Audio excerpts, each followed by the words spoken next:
வணக்கம். அனைத்து பெற்றோர்களுக்கும் உங்ககிட்ட தான் நான் நிறையா பேசணுன்றதுக்காக இந்த வணக்கத்தில் ஆரம்பிச்சிருக்கேன். இன்னைக்கு ஒரு அழகான உலகத்தை உருவாக்கி தரணும் அப்படின்னு நீங்கள் ஆசைப்பட்டுட்டு இருக்கிறது யாருக்கு தெரியுமா? நீங்கள் பெற்று வளர்த்துட்டு இருக்கீங்களோ உங்கள் குழந்தைக்காகத்தான்.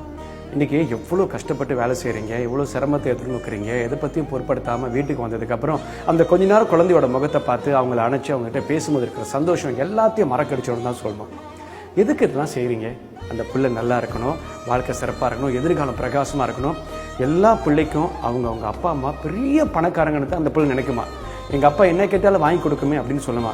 ஆனால் இன்னும் ஒரு விஷயம் தெரியுங்களா, என்னோட அப்பா இந்த உலகத்திலே சிறந்த பணக்காரன்னு அந்த பிள்ளை நினைக்கிற மாதிரியே இந்த உலகத்தில் எனக்கு இருக்கிற இந்த பிள்ளை தான் இன்னும் எல்லா பிள்ளைங்களோட சூப்பராக வரப்போறான்னு சொல்லிட்டு அந்த அப்பா அம்மாவுக்கும் ஒரு கனவு இருக்கும். இது உண்மை, யாரும் மறக்க முடியாது. அதான் சொல்லுவாங்க, அந்த குழந்தை பெற்றோர்களுக்கு எதிர்காலம், அந்த பெற்றோர்கள் குழந்தைக்கு உலகம் அப்படின்னு சொன்னாங்க. ஏன் நான் சொல்றேன்னா, இன்னைக்கு இவ்வளோ செல்ல கொடுத்து பாசமாக வளர்த்து அதன் பிறகு அதனுடைய வளர்ச்சியை பார்க்குற நீங்கள் பள்ளிக்கூடத்துக்கு போய் சேர்த்துடுறீங்க.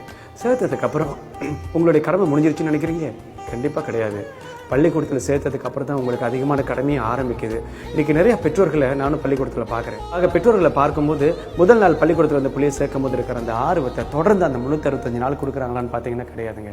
ஏன்னா அவங்க நான் குறை சொல்ல, நிறைய வேலை இருக்கும், சில சமயம் நேரம் இருக்காது, பிள்ளை சாப்பிட்டானா கேட்பாங்க, அதுக்கப்புறம் அவனை பற்றி யோசிக்கிறது கூட அவங்க சில சமயம் டைம் இருக்காது. ஆனால் இருந்த போதும் நீங்கள் பெற்றெடுத்த அந்த குழந்தைக்கு உங்களை விட யாரும் சிறப்பாக நேரத்தை ஒதுக்க முடியாது, உங்களை விட சிறப்பாக யாரும் எந்த சொல்லி வளர்க்கவும் முடியாது.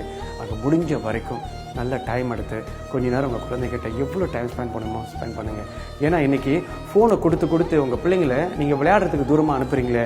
நீங்கள் நினைக்கிறீங்க அவங்க நம்மளுடைய கன்வர்சேஷனுக்கு இடையூறாக இருக்க மாட்டாங்க. நீங்கள் யார்ட்டையாச்சும் பேசும்போது உங்கள் குழந்தை குறுக்க வரா, அதுக்காக ஃபோனை கொடுக்கறனால அவள் போய் உட்காந்துருவா, நம்ம பேசும்போது அவர் இடையூறு பண்ண மாட்டார். ஆனால் உங்களுக்கே தெரியாமல் ஒரு தப்பு என்னத்தமாக பண்ணீங்க. உங்களை விட்டு, உங்கள் பாசத்தை விட்டு, உங்கள் உறவை விட்டு உங்கள் குழந்தைகளை ஃபோனை கொடுத்து நீங்களே தூரமாக அனுப்பி இன்னைக்கு அவங்க ரொம்ப தூரமாக போயிட்டாங்க. யோசிச்சு பாருங்கள், ஆமாம் இல்லையானு.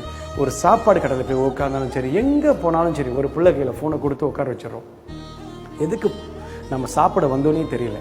4 பேர் வந்தால் 4 பேர் கையிலையும் ஃபோன், எல்லாரும் ஒரு பக்கம் உட்காந்து பார்த்துட்டு இருக்கிறாங்க. ஆனால் யாரும் யாருக்கிட்டையும் பேசவும் இல்லை. சாப்பாடு வருது, சாப்பாடை பார்த்துக்கிட்டு ஃபோனையும் பார்த்துக்கிட்டு உட்காந்துட்டு இருக்கிறாங்க. எதுக்குங்க நம்ம ஃபேமிலியோட வந்தோங்கிறதுக்குன்னே அர்த்தமே இல்லாமல் போயிடுது. தயவு செய்து ஃபோனு நல்லதுக்கு தான் பயன்படுத்தணுங்கிறத இப்போவே சொல்லிக் கொடுங்க. படிக்கும்போது ஃபோனு தேவையா இல்லைன்னு சொல்லிக் கொடுங்க.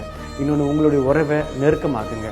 பிள்ளைகளை நான் இடையில ஒரு அப்பாவை போய் பார்த்து நான் கேட்டேன், சார் எப்போ சார் உங்கள் பிள்ளைய கடைசியாக நீங்கள் சோறு விட்டுனீங்க, இல்லை உங்கள் மகன் இன்னைக்கு அவருக்கு 10 வயசாச்சு, எப்போ அவரை கடைசியாக நீங்கள் குளிப்பாட்டினீங்கன்னு கேட்டேன். அவரால் எந்த பதிலுமே சொல்ல முடியல. இது உண்மை தெரியுங்களா? ஏன்னா அவர் 5 வயசு 6 வயசு இருக்கும்போது அப்போ ஒரு டப்பா தண்ணி எடுத்து ஊற்றிருப்பார் குளிக்கிறதுக்கு. அதுக்கப்புறம் அந்த பிள்ளைகிட்ட இருந்த அந்த தொடர்பு, டச்சு எல்லாம் விட்டு போச்சு. வரும்போதெல்லாம் பேசுறது, அப்பப்போ தூக்கி விளாடுறது, அதோட முடிச்சு அவர் வேலையை பார்ப்பார். எவ்வளோ பெரிய தப்பு பண்ணிகிட்டு இருக்கோம் தெரியுமா? ஆக முடிஞ்ச வரைக்கும் பிள்ளைகிட்ட கொஞ்சம் பேசுங்க, அன்பா. நீங்கள் சாப்பிடும்போது 2 வா ஊட்டி விடுங்க, அவரை குளிப்பாட்டி விடுங்க, அவன் சந்தோஷமாக இருப்பான். உங்களை விட யாருமே உங்கள் பிள்ளைய சுத்தமாக குளிப்பாட்டிட முடியாதுங்க, நல்லா அரவணைப்போடு பார்க்க முடியாதுங்க. இந்த டைமை விட்டுட்டிங்கன்னா திரும்ப எதுவுமே கிடைக்காது. 25 வயசுக்கு அப்புறம் நீங்கள் கல்யாணம் பண்ணி உங்களுக்கு குழந்தை வந்துருச்சுன்னா, அதுக்கப்புறம் பெற்றோர்களே, நீங்கள் வாழ்கிற வாழ்க்கை அது உங்களுக்காகவே கிடையாதுங்கிறத நீங்கள் நம்பி தான் ஆகணும். ஏன்னா இந்த உலகம் உருவாக்கப்பட்டதே குழந்தைகளுக்காக மட்டும்தான்.